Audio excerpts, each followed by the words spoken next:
Are you trying to figure out the secret to happiness? Well, here at What Makes You Happy with Jake Pearson, we want to make that happiness more accessible for you in your life. So stick around as we interview everyday people, inspirational leaders, and your favorite celebrities on what makes them happy.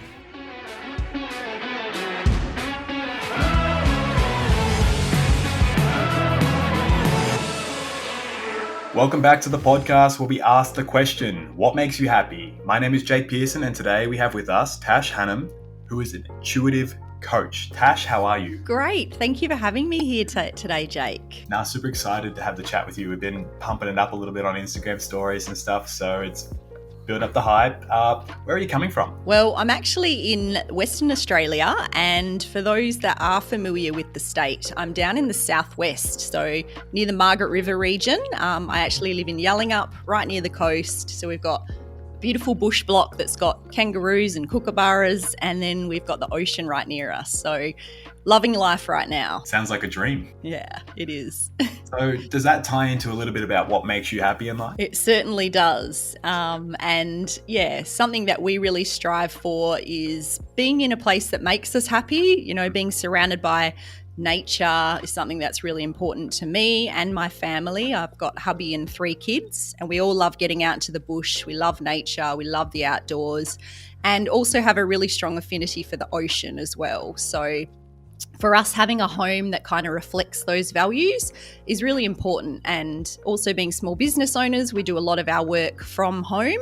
So it's nice to be in a pretty inspirational setting to help to get those creative juices going. When did you realize that you needed to be in a space that reflected what you wanted for your happiness? I think we've always known that, and we did do some time in a house that was more around convenience, and it was a small property, didn't have a lot of space, and we thought, we can make this work, you know. And we were actually at the time saving to move overseas to a little island in the Pacific, which is actually where I'm from.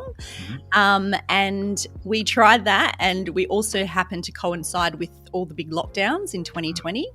So we were trapped in a very small house with very small footprint and no yard, and 3 small children.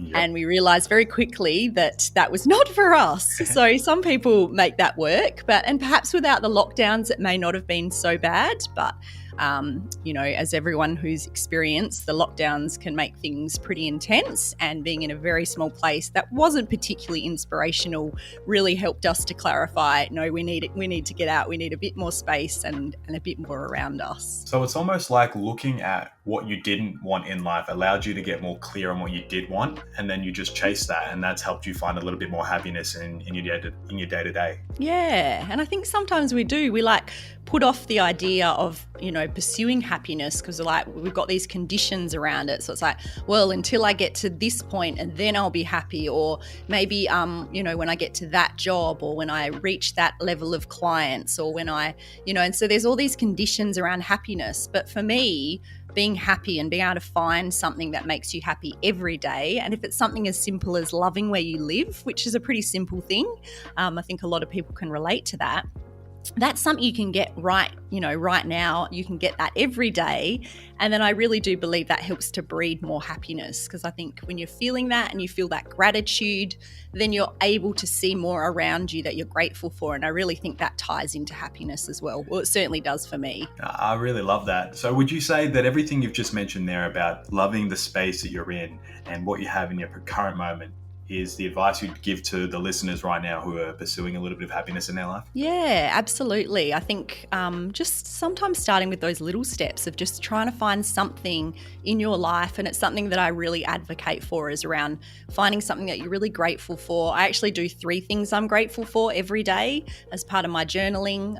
Not everyone likes to journal, but I think you can just sit with it and just think about 3 things that you're really grateful for, and just try and embed that into your practice in terms of then that feeding into what makes you happy. And it doesn't have to be big stuff. I think people think, I've got to come up with something like massive. Sometimes I just write down, I'm really grateful for my hot coffee that's served in my favorite cup. And, you know, that's my thing I'm grateful for. And then I just find another couple of things. So just doing that just helps to shift that mindset.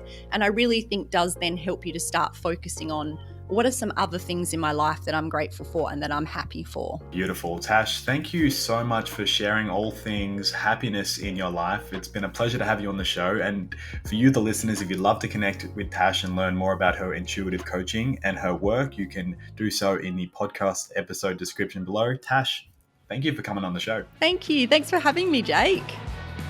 Thanks for listening to the podcast. We hope it gives you something to think about on your quest to discover what makes you happy.